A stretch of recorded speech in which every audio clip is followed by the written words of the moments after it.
What is going on, everybody? I am here at the shop right now, and I want to make this video because we got a situation here with the Seahorses. I'm here with Tommy, the Tanknicians. Tommy, do you want to be in the video? Sure. Sure. He really doesn't want to. I'm messing around here making videos, and he's doing all the work. So. Yeah, look at me. I got my arm in the tank. I got my sterile arm in a sterile tank. We got a big fish order, and he's setting up the quarantine tanks. But I really wanted to share this video with you because I love seahorses, and it's I wanted to share the seahorse tank with you and why we had to move the seahorses out of the school tank that we had them in, and explain to you guys why it was necessary for us to do that. So I'll share that with you guys right now. But first, let's go ahead and I want to share with you guys some really cool inverts that we got on this order. We got some, was it switchblade shrimp? Sawblade shrimp, I was close. And then we got some more sexy shrimp. And then we also got some squat lobsters. Yeah, some squat lobsters that are really cool looking. So I'm gonna go ahead and show you guys those right now before we go to the school tank and show you guys the seahorses. And real quick, if this video gets 200 likes, is that reasonable? If this video gets 200 likes, that's gonna put some really good juju into the atmosphere, make these seahorses want to breed, and then we can show you how to raise the babies. Oh yeah, we're trying to get the seahorses to breed also. That'd be cool, right? So we want to get some babies here at the shop. That'd be really fun. This is the man right here when it comes to breeding seahorses. 200 likes. But real quick, I just wanted to show you some inverts that we just got in. They're really cool. Squat lobster right there. This guy's going home with me. He's gonna go in my Pico tank. I'm gonna add a bunch of inverts in my Pico tank. Look at that, look at the little yellow claw there. That is awesome. And guys, check this out. This is a sawblade shrimp or a humpback shrimp. You never see these in fish stores. I'm really excited about putting this in my aquarium. I love the color on it. I'm really excited about this one. So then also in this little 10-gallon tank, we have some sexy shrimp, and these will also be going in my Pico tank. I'm really excited because I'm gonna do a video on that Pico tank really soon. I'm really excited to share it with you guys, but I'm just getting it cycled, and then pretty soon I'll be able to put these guys in that tank. And there's so many thoughts and ideas going through my mind because I've never done a tank this small, and it's gonna be mostly inverts only. So I'm just trying to get some really cool inverts in there. And you can get a better look in this 10-gallon aquarium. The sawblade shrimp there in the back, that's bright yellow. The colors are a lot more intense than I thought they'd be. And there's also a bright orange one, and then we have the squat lobster over here, which is just absolutely beautiful. It's got the white with the yellow to it. I think it's gonna look good in my tank because it's only 2 gallons. I made the rock work very open, so we're gonna be able to see these guys in there with the sexy shrimp and everything going on like in there. There's gonna be so much going on. It's gonna be really, really cool looking.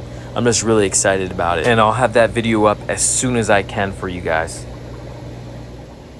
Now, I never kept these sawblade shrimp before, but I wasn't aware that they dig in the sand like this. Like, they are fully burying themselves in the sand. This is interesting behavior that I was not familiar with. I do have some sand in a little aquarium that I'm putting them in, but I hope that we can see these guys. So that's a twist I wasn't expecting. Oh, Tommy just stopped me. He's got something really cool. So these are our favorite snails by far. You almost never see them in fish shops. Chris and I are going to be doing a video for the Tanknicians channel, so you can go ahead and check that out to learn about these. We got 100 of them. If you're in the local area, they're going to go quick. Stay tuned for the video we're going to do on that because it's a bit of a mystery, but I'm going to stop messing around because there's a lot to do. So I'm going to go ahead right now and take you guys to the seahorse tank, and let's get into it, and I'll explain to you what exactly is going on. All right, so here we are at the tank, the seahorse tank. This is a 180-gallon aquarium that we set up for educational purposes, and it's doing really good. But what I'm noticing right now is this macroalgae here is really starting to take off, and it's starting to crowd that overflow right there. So that's something to look into. I'll have to make room there. We don't want that to block up there. But it's a bunch of different types of macroalgae. A lot of this macroalgae you find off the coast of Florida. Like I said, all the species in here, whether it be macroalgae or fish, are all things you find off the coast of Florida. That's where we're located. This tank is set up for educational purposes, and it's to teach the students here an appreciation for what we have here off the coast of Florida. And speaking of off the coast of Florida, one little fish that we have here is a little sailfin blenny. See him hiding that oyster shell, trying to come out to say hi. Probably thinks he's gonna get fed. And everything looks really good. one thing I want to say is I put a male sailfin molly in here, and he's just been going absolutely, he's been in heaven. He's got all these female fish in here, these little mosquito fish in here, and he's just been going crazy, and all the females are all pregnant, they're all holding, and they just been shooting out babies left and right. So we're definitely have to watch that. You can see the male interacting with the females right there. We're gonna have a ton of fish in here pretty soon. Now, the stars of this tank, of course, are the seahorses, but unfortunately we had to take them out because this is a school tank and this video is being shot during the summer, and there is no school during the summer, which means there is no one to watch or take care of the seahorses. We are here probably once every 2 weeks at the school to do the service on the tank, make sure everything's good. The only people that are in the school are the janitorial staff and a few people here and there, but there's no one really to take care of the seahorses, and seahorses do need constant care and to be looked after. But I'm really excited for the new year because we're going to get this aquarium looking really, really sharp. This macroalgae is going to grow even more, and we're going to add some more fish, different types of fish, and add more life in this tank. So when the seahorses come back and these kids come back for the school year, it's going to look amazing. You can see I got to do some work in here, trim up some algae, make some things really nice, but we'll do that. But let's go ahead right now and head back to the shop, and I'll tell you why we had to take the seahorses out. Now here we are back at the shop, and the seahorses are being held in a 29-gallon aquarium that we have set up for them temporarily because they will be going back to school in about a couple of weeks. So it's just for the summer. They're on summer vacation. And the reason we had to take them out of that tank is, like I said, because there's nobody there. Seahorses need to eat multiple times a day. And I'm not talking about twice or 3 times, you know, up to 5 times a day. So here at the shop, we're able to feed them a mix of mysis, shrimp, frozen mysis, live brine, really keep them healthy and happy. They can eat flake food. We do have the tanks on an automatic timer, but these guys will not eat flake food. They only eat, you know, meaty foods. So here, having them at the shop, we're able to really watch them, feed them really good, and it's exciting because they're starting to exhibit some mating behavior, which is a good sign that they're healthy.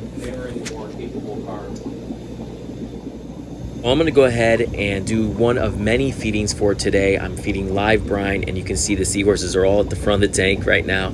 They are excited. They know when I'm there that they're going to get fed. They know something's going on. And like I said, they absolutely go crazy for this live brine. It triggers a really strong feeding response in them, and I think that's part of the reason why they're doing so well here.